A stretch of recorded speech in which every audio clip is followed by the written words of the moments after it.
Hey guys, what's up? So in this video, I'm basically going to be showing you the method that I use to repair my broken locks. The locks on the temples of my head started to thin out from the middle, and I had cut them as a result of that.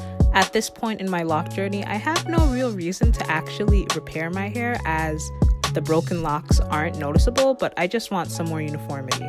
So in this method, I'll be using his and hers tight afro kinky human hair in this color that resembles my lock color. I separate the hair as if I'm about to start doing some box braids, and before I place the hair on my lock, I make sure I give the lock enough space for the braid. I begin to add the human hair into the lock by braiding it as if I'm doing some box braids. I continue to do this until I reach the end of the extension, and then when I need more hair, I just add it in. And I continue doing this until I find the appropriate length that I want my lock to be. As for the straggly part, I tuck the hair in and then I begin wrapping it against itself.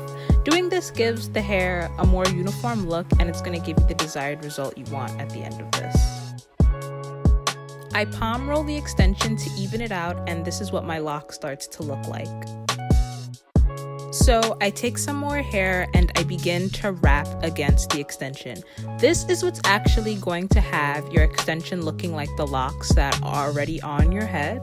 Make sure that when you're wrapping the hair, you're doing so really tightly, because if you do it loosely, it's going to cause some gaps and the extension will basically slip out.